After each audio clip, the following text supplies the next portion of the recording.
ऐसे जब 20 साल पहले मैं खड़ा हुआ था ऐसे किसी ऑफिस में जाके, तो मुझसे पूछा गया था कि क्या है। किसी डायरेक्टर के असिस्टेंट ने पूछा था क्या है। मैंने कहा एक्टर हैं। बोले दिखने से तो लगते नहीं हो एक्टर हो। तो क्या होता था कि इंडस्ट्री में हमेशा ये चलन था कि एक्टर हीरो जो होता है वो 6 फुट का होता है और गोरा होता है और लंबा चौड़ा बल्ले छल्ले होते हैं। मतलब हम तो बस ऐसे ही चले गए थे, ऐसा समझता था वो।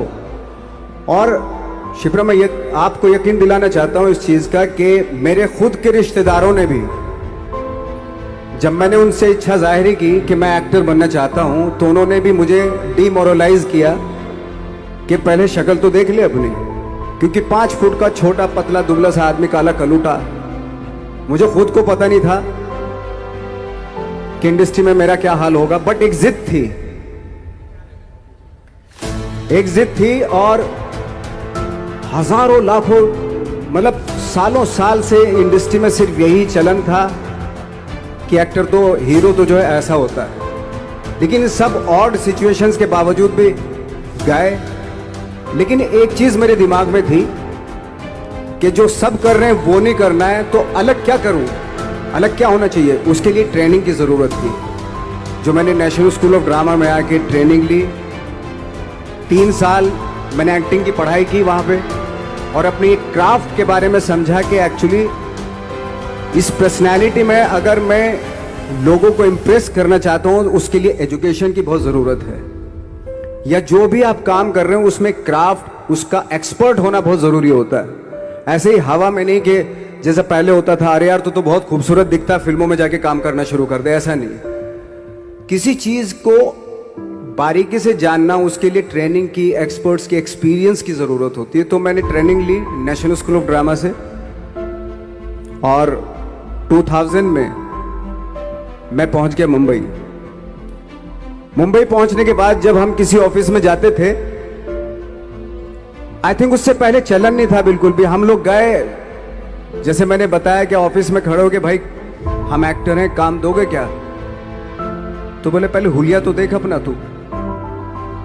तो ये हर बार सुनने के लिए मिलता था, और वो बात भी सही थी, क्योंकि उससे पहले कभी कोई आपने देखा नहीं होगा कोई इतना बड़ा, कोई इतनी सी पर्सनैलिटी का 5 फुट 6 इंच का आदमी, पतला दुबला सा मरियल सा, कि कभी ये इस तरह के लोग एक्टर भी बन सकते हैं, हीरो भी बन सकते हैं, स्टार भी बन सकते हैं। ऐसा चलन था ही नहीं। मैं कॉन्फिडेंट था बिकॉज ऑफ माई ट्रेनिंग। मैंने ट्रेनिंग ली थी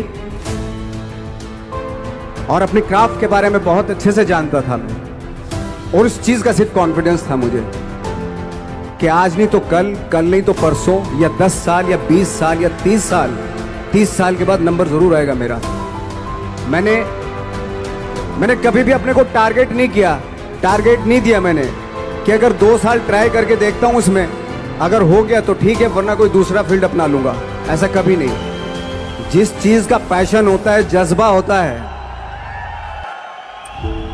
अगर आप दिल से चाह लो ना, तो पूरी दुनिया झुक जाती है उसके ऊपर। उसको पूरा करने के लिए पूरी कायनात एक हो जाती है कि इस आदमी की जिद के लिए, इस आदमी की जिद के आगे झुकना पड़ेगा, और पूरी दुनिया झुकती है आपकी जिद के आगे।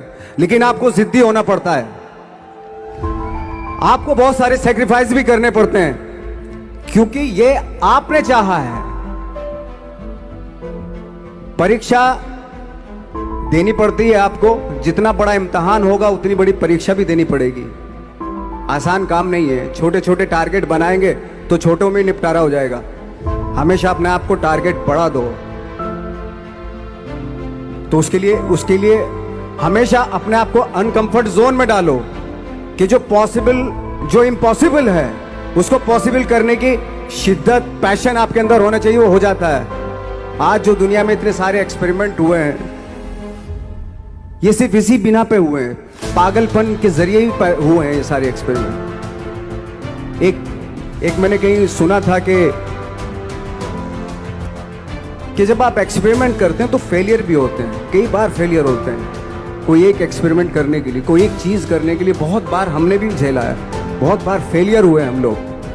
लेकिन एटलीस्ट हमें इतने सारे फेलियर होने से इतने तरीके पता चले कि इन तरीकों से सक्सेस नहीं मिल सकती।